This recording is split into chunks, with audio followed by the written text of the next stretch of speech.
So I was cruising through Facebook Marketplace the other day and I found something that I truly do not need. Let me introduce you to my new to me projector. Now I paid $10 for this projector, but I really only want one piece. And that would be this Bell Howell 4-inch f2.8 lens. In the past, I've seen other YouTubers rave about projector lenses and how they can create some absolutely awesome bokeh. I even saw one YouTuber selling an ebook about projector lenses. But instead of paying $10 for an ebook, I figured I'll just pay $10 for a lens and try it out myself. So today we're gonna see if projector lenses are awesome or if they're just stupid YouTube hype. Let's get started. And to make it more challenging, I have to design this print myself. Okay, so while this is printing, let's talk about this forgotten technology. Slide projectors were like PowerPoints before PowerPoint existed. These hunks of plastic were made in the 1960s, 70s, and 80s. These projectors utilized a sharp glass optic and an advanced loading technology. The slides were high resolution, so they were used virtually everywhere from schools, corporate meetings, the medical field, and even tech-savvy families showing off their photos from their trip to Yellowstone. Now this glass is a little bit different than most camera lenses you might be familiar with. First and foremost, it's locked at an f2.8. That's because there's no aperture blades. Next would be the fact that it's listed as a 4-inch lens. Now in most cases, 4 inches is more than enough. But in this case, I want to figure out what that means in regards to focal length. See, Bell & Howell was an American company. They were cutting edge in projectors. Their product evolved from military-based optics, so everything was engineered in inches. Camera manufacturing mainly happened in Asia and Europe, and that's why lenses, film, and sensors are all in metric. So to figure out what effective focal length this lens is, we just convert inches to millimeters. This is like solid. This is a great print. This is hard as a rock. This is really nice.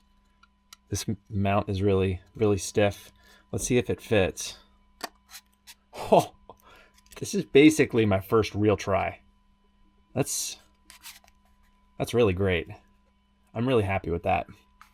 Let's try it out. Okay, so it fits up pretty well, but I have two issues with it. First, I didn't put an indicator for where the lens lines up to the camera. I also didn't include a little detent for the lens lock pin. This essentially prevents the lens from falling out of the camera. So we need to make one. I feel like every lens has one of these. How did I overlook this?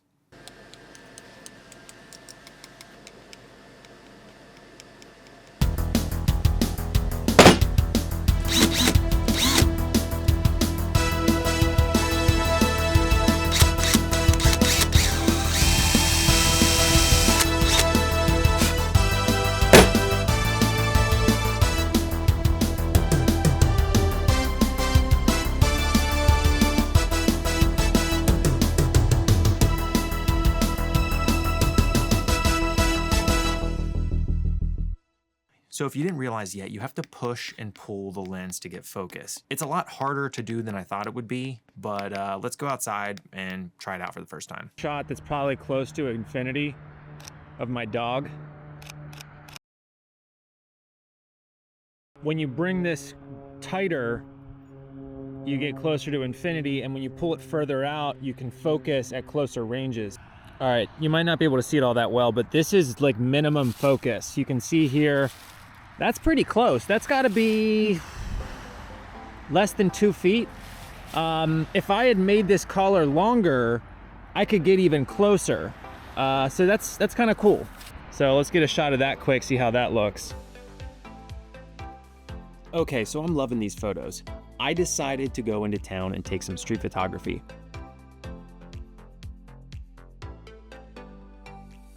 The 102mm was a formidable foe in both ease of use and also practicality, but we made do. I love how the bokeh balls look, and also these old rusty cars. I cannot get enough of old rusty cars. Like, check out this shot I took the other week on my Pentax point and shoot. I love this shot. I don't know, Anyways, getting sidetracked here. Okay, so all things considered, I actually really enjoyed using this. There's a couple refinements that definitely need to be made before I could go and like upload this on Thingiverse or something like that. Like, I don't want to put an incomplete project out there.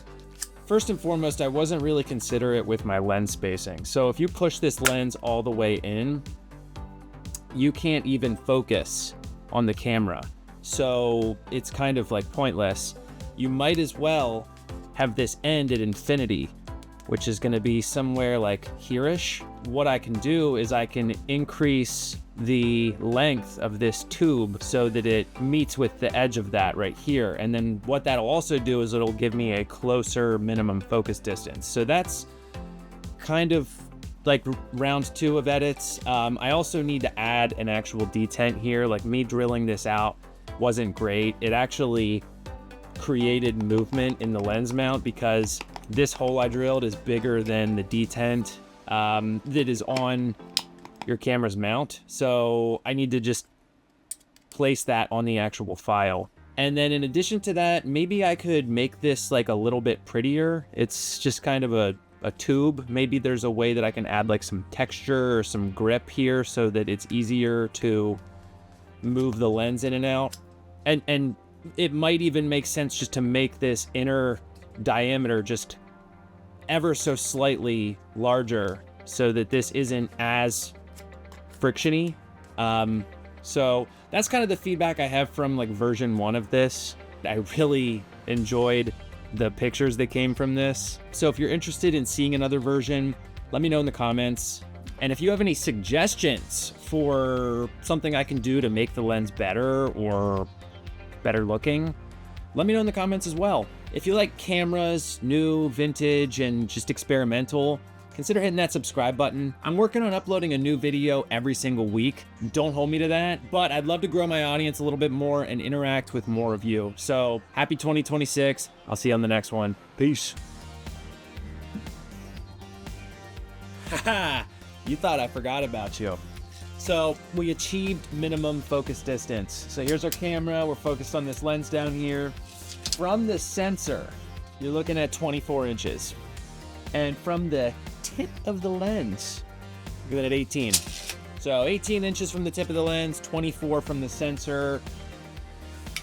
This channel's all about math and measurements, man. So, you know, if you're into math, you should watch this channel.